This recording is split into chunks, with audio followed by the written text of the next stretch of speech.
Hi everybody, my name is Jon McNaughtan and I am a faculty member in the higher education program here at Texas Tech and also a member of the Teaching Academy. I wanted to make this short video because we were asked to put together a few of the things that we use when we teach virtually. And I know that this is a technique that I've used both in the classroom and also virtually. And like many of you, I'm trying to find ways to keep my students engaged while we meet online and make sure that they're participating and that they're getting as much out of the course as possible. And so that skill or that kind of technique that I want to talk about is called the power lead. And while there are a few reasons that I choose to use the power lead, I want to talk about three of them specifically. The first one is, again, that maybe our students are not as engaged in our virtual session as we want them to be. And this is a way to sort of prime the pump, to start the class by just immediately throwing students into the conversation.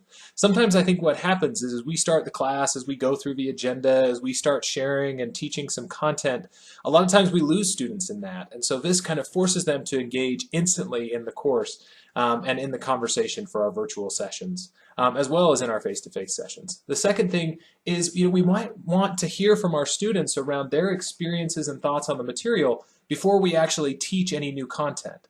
So for me, this gives me an opportunity to have some of their personal experiences and relate it to some of my content. Of course, I'm teaching in some of the social sciences. And for some of you, maybe it's for them to share some of the work that they've done, experimenting and trying some of the content. But whatever it is, it gives you a sense of what they've done and something to tie back your conversation with. And then the third thing is, in addition to content, I also want students to build connections. Right, and so this allows me to do some breakout groups, to have some conversations where the stakes are a little bit lower. We're talking about something to get the conversation started, not necessarily kind of in the middle of class. And so I find this to be a great way to also build connections with students. And like I said, there's a number of other objectives that I have for doing the power lead as an approach, but I wanted to share those three, and hopefully you can think of some of you on your own. Now what I want to do is just briefly share a few examples of what I do when I do this power lead approach in my courses. Now keep in mind, I'm teaching very applied and higher ed administration courses, and so it's a lot of experience these students have, but of course you can adapt this to your own courses. Now this first one is really just a question that I ask, and so this actually was in teaching a Radar Ready class, and I asked the students, what's something that you've learned about yourself in the last 2 weeks? Now I've also participated in the Tempo program, which is a teaching mentorship program through the TLPDC, and in that program I got to go witness this same kind of approach in a few different classes, a theater arts and dance class and a physics class, and they use this as a way to kind of get some of those things out of your mind and then jump into the content. But again, this created a great conversation. People felt more connected and ready to engage. The second approach to the power lead actually involves a little multimedia, and so I showed a video by Dr. Robert Quinn around this idea of life's purpose, and this of course was talking about institutional missions and purpose, and so why higher education exists. And so I posed a couple of questions for them, and then I showed this video.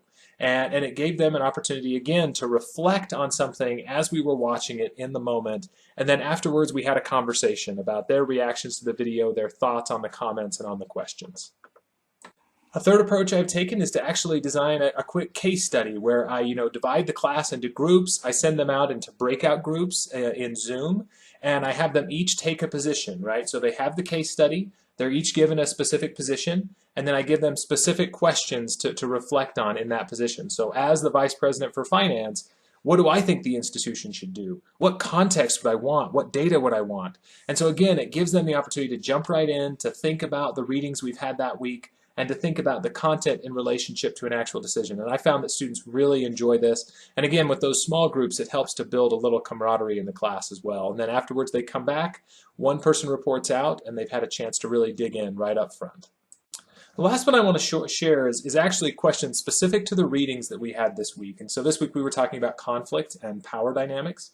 And so I asked a couple of questions. What are the most common conflicts and what are the root causes? And I told them to write those down. And then what I did is I used a Google Jamboard and I shared that on the screen. And sometimes I've allowed them to write on those Jamboards. And so this is something you can write on with an iPad. You can also type on it, using your computer. So you share the link to the Google Jamboard. And other times I'll just write on it. But it's nice because for those of you who really love the whiteboard, this gives you a chance to still use that whiteboard type mentality, keep track of some of their ideas. Hopefully your handwriting is much better than mine. But then I can also save that as a PDF and send it back out to the class, which is something that we can't do, right, when we have a whiteboard. Now, I know I'm pushing our limit on the length of videos that we should have in our courses, but I just wanted to say again that the Power Lead for me has been a great tool to get students to engage up front, to also help them to think about the content with a more critical lens, to build connections, and also to help them to kind of prime that pump, right? I feel like once they buy in and they have that engagement up front, they're more likely to have it at the end. So I hope this helps you, and of course apply this to your course, and good luck as you try the Power Lead.